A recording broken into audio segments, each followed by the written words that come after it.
The morning of December 16th brought to the little city of Tuskegee such a crowd as it had never seen before.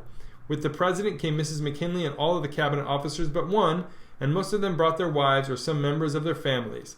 Several prominent generals came, including General Schaffner and General Joseph Wheeler, who were recently returned from the Spanish-American War. There was also a host of newspaper correspondents. The Alabama Legislature was in session in Montgomery at this time. This body passed a resolution to adjourn for the purpose of visiting Tuskegee.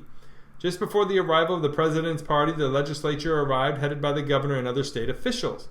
The citizens of Tuskegee had decorated the town from the station to the school in a generous manner. In order to economize in the matter of time, we arranged to have the whole school pass and review before the president. Each student carried a stick of sugar cane with some open bowls of cotton fastened in the end of it. Following the students, the work of all departments of the school passed in review, displayed on floats drawn by horses, mules, and oxen. On these floats, we tried to exhibit not only the present work of the school, but to show the contrast between the old methods of doing things and the new. As an example, we showed the old method of dairying in contrast with the improved methods, the old methods of tilling the soil in contrast with the new, the old methods of cooking and housekeeping in contrast with the new. These floats consumed an hour and a half of time in passing. In his address in our large new chapel, which the students had recently completed, the president said, among other things, "To meet you under such pleasant auspices and to have the opportunity of a personal observation of your work is indeed most gratifying. The Tuskegee National Normal and Industrial Institute is ideal in its conception and has already a large and growing reputation in the country and is not unknown abroad.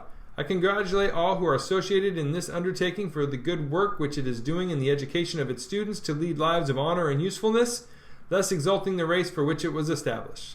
Nowhere, I think, could a more delightful location have been chosen for this unique educational experiment, which has attracted the attention and won the support even of conservative philanthropists in all sections of the country. To speak of Tuskegee without paying special tribute to Booker T. Washington's genius and perseverance would be impossible. The inception of this noble enterprise was his, and he deserves high credit for it. His was the enthusiasm and enterprise which made its steady progress possible and established in the institution its present high standard of accomplishment. He has won a worthy reputation as one of the great leaders of his race, widely known and much respected at home and abroad as an accomplished educator, a great orator, and a true philanthropist." The Honorable John D. Long, Secretary of the Navy, said in part, "I cannot make a speech today. My heart is too full of hope, admiration, and pride for my countrymen of both sections and both colors. I am filled with gratitude and admiration for your work, and from this time forward I shall have absolute confidence in your progress and in the solution of the problem in which you are engaged. The problem, I say, has been solved. A picture has been presented today which should be put upon canvas with the pictures of Washington and Lincoln and transmitted to future time and generations. A picture which the press of the country should spread broadcast over the land, a most dramatic picture. And that picture is this: the President of the United States standing on this platform, on one side the Governor of Alabama, and on the other, completing the Trinity, a representative of a race only a few years ago in bondage, the colored president of the Tuskegee Normal and Industrial Institute. God bless the president under whose majesty such a scene as that is presented to the American people. God bless the state of Alabama, which is showing that it can deal with this problem for itself. God bless the orator, the philanthropist, and disciple of the great master, who, if he were on earth, would be doing the same work, Booker T. Washington." Postmaster General Smith closed the address, which he made with these words: "We have witnessed many spectacles within the last few days. We have seen the magnificent grandeur and the magnificent achievements of one of the great metropolitan cities of the South. We have seen heroes of the war pass by in procession. We have seen floral parades. But I am sure my colleagues will agree with me in saying that we have witnessed no spectacle more impressive and more encouraging, more inspiring for our future than that which we have witnessed here this morning."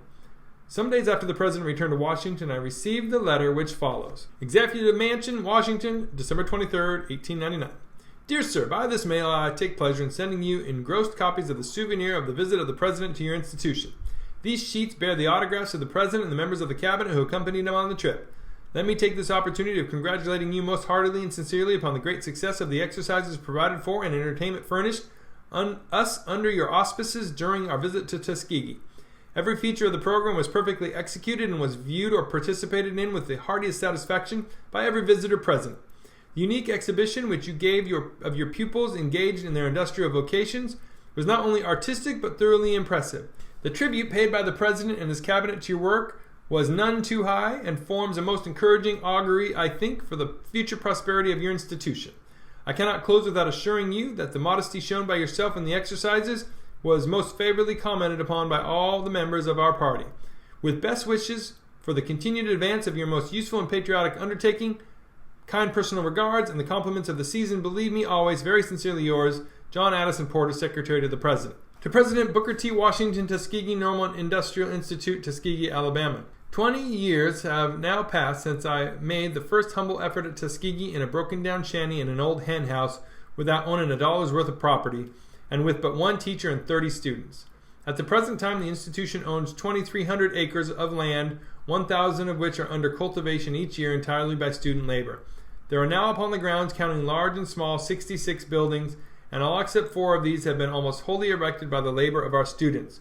While the students are at work upon the land and in erecting buildings, they are taught by competent instructors the latest methods of agriculture and the trades connected with building. There are in constant operation at the school, in connection with thorough academic and religious training, 30 industrial departments. All these teach industries at which our men and women can find immediate employment as soon as they leave the institution.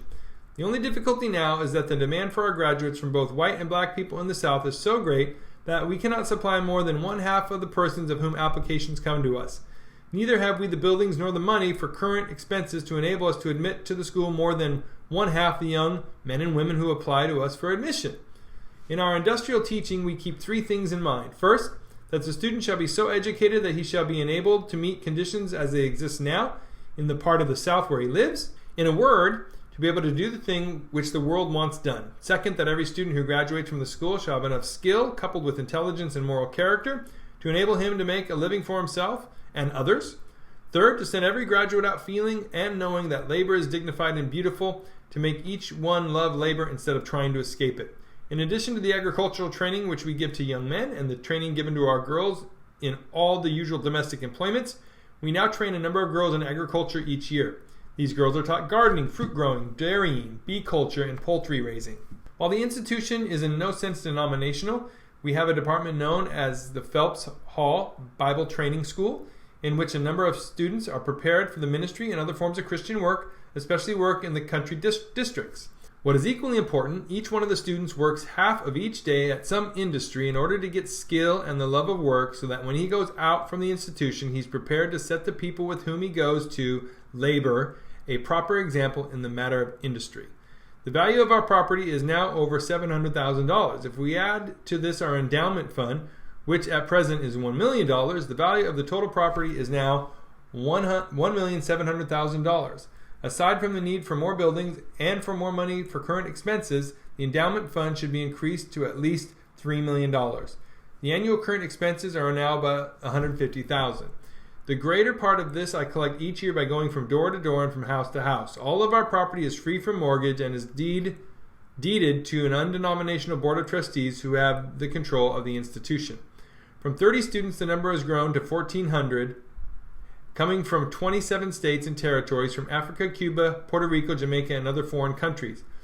In our departments, there are 110 officers and instructors, and if we add the families of our instructors, we have a constant population upon our grounds of not far from 1,700 people. I've often been asked how we keep so large a body of people together and at the same time keep them out of mischief. There are 2 answers: that the men and women who come to us for an education are in earnest, and that everybody is kept busy. The following outline of our daily work will testify to this. 5 a.m., rising bell. 5:50 a.m., morning breakfast bell. 6 a.m., breakfast bell. 6:20 a.m., breakfast over. 6:20 to 6:50, rooms are cleaned. 6:50, work bell. 7:30, morning study hours. 8:20, morning school bell. 8:25, inspection of young men's toilets and ranks. 8:40, devotional exercises in chapel. 8:55, 5 minutes with the daily news. 9 a.m., classwork begins. 12, classwork closes. 12:15 p.m., dinner. 1 p.m. work bell. 1:30 p.m. classwork begins. 3:30 p.m. classwork ends. 5:30 p.m. bell to knock off work. 6 p.m. supper. 7 p.m. evening prayer. 7:30 p.m. evening study hours. 8:45 p.m. evening study hour closes. 9:20 p.m. warning retiring bell. 9:30 p.m. retiring bell. We try to keep constantly in mind the fact that the worth of the school is to be judged by its graduates. Counting those who have finished the full course together with those who have taken enough training to enable them to do reasonably good work, we can safely say that at least 6,000 men and women from Tuskegee are now at work in different parts of the South. Men and women who, by their own example or by direct efforts, are showing the masses of our race now to improve their material, educational, and moral and religious life. What is equally important, they are exhibiting a degree of common sense and self-control, which is causing better relations to exist between the races, and is causing the Southern white man to learn to believe in the value of educating the men and women of my race. Aside from this, there is the influence that is constantly being exerted through the mothers' meeting and the plantation work conducted by Mrs. Washington. Wherever our graduates go, the changes which soon begin to appear in the buying of the land, improving homes, saving money in education, and in high moral characters are remarkable. Whole communities are fast being revolutionized through the instrumentality of these men and women. 10 years ago, I organized at Tuskegee the first Negro Conference. This is an annual gathering which now brings to the school 800 or 900 representative men and women of the race who come to spend a day in finding out what the actual industrial, mental, and moral conditions of the people are and informing plans for improvement. Out from this Central Negro Conference at Tuskegee have grown numerous state and local conferences which are doing the same kind of work. As a result of the influence of these gatherings, one delegate reported that the last annual meeting that 10 families in his community had bought and paid for homes. On the day following the annual Negro Conference, there is the Workers' Conference. This is composed of officers and teachers who engage in educational work in the larger institutions in the South. The Negro Conference furnishes a rare opportunity for these workers to study the real condition of the rank and file of the people. In the summer of 1900, with the assistance of such prominent colored men as Mr. T. Thomas Fortune, who has always upheld my hands in every effort, I organized the National Negro Business League, which held its first meeting in Boston and brought together for the first time a large number of the colored men who were engaged in various lines of trade or business in different parts of the United States. 30 states were represented at our first meeting. Out of this national meeting grew state and local business leagues. In addition to looking after the executive side of the work at Tuskegee and raising the greater part of the money for the support of the school, I cannot seem to escape the duty of answering at least part of the calls which come to me unsought to address Southern white audiences and audiences of my own race, as well as frequent gatherings in the North. As to how much of my time is spent in this way, the following clipping from Buffalo, New York paper will tell. This has reference to an occasion when I spoke there before the National Education Association in that city. Booker T. Washington, the foremost educator among the colored people of the world, was a very busy man from the time he arrived in the city the other night from the west and registered at the Iroquois. He had hardly removed the stains of travel when it was time to partake of supper. Then he held a public levee in the parlors of the Iroquois until 8 o'clock. During that time, he was greeted by over 200 eminent teachers and educators from all parts of the United States. Shortly after 8 o'clock, he was driven in a carriage to Music Hall, and in 1 hour and a half he made 2 ringing addresses to as many as 5,000 people on Negro education. Then Mr. Washington was taken in charge by a delegation of colored citizens headed by the Reverend Mr. Watkins and hustled off to a small informal reception arranged in honor of the visitor by the people of his race. Nor can I, in addition to making these addresses, escape the duty of calling the attention of the South and of the country in general through the medium of the press to matters that pertain to the interests of both races. This, for example, I have done in regard to the evil habit of lynching. When the Louisiana State Constitutional Convention was in session, I wrote an open letter to that body pleading for justice for the race. In all such efforts, I have received warm and hearty support from the Southern newspapers as well as from those in all other parts of the country. Despite superficial and temporary signs which might lead one to entertain a contrary opinion, there was never a time when I felt more hopeful for the race than I do at the present. The great human law that in the end recognizes and rewards merit is everlasting and universal. The outside world does not know, neither can appreciate, the struggle that is constantly going on in the hearts of both the Southern white people and their former slaves to free themselves from racial prejudice. And while both races are thus struggling, they should have sympathy, support, and forbearance of the rest of the world. As I write the closing words of this autobiography, I find myself, not by design, in the city of Richmond, Virginia, the city which only a few decades ago was the capital of the Southern Confederacy, and where, about 25 years ago, because of my poverty, I slept night after night under a sidewalk. This time I am in Richmond as the guest of the colored people of the city, and came at their request to deliver an address last night to both races in the Academy of Music, the largest and finest audience room in the city. This was the first time that the colored people had ever been permitted to use this hall. The day before I came, the city council passed a vote to attend the meeting in a body to hear me speak. The state legislature, including the House of Delegates of the Senate, also passed a unanimous vote to attend in a body. In the presence of hundreds of colored people, many distinguished white citizens, the city council, the state legislature, and state officials, I delivered my message, which was one of hope and cheer. And from the bottom of my heart, I thank both races for this welcome back to the state that gave me birth. Hey, it's a privilege to read Up From Slavery, an autobiography of Booker T. Washington with you. Would love it if you could subscribe to the channel and hear our other videos in this playlist for the rest of the autobiography. It would be awesome if you could check out these playlists as well. They might be interesting or funny or something at least to amuse you for a little bit. Thanks for watching. Until next time.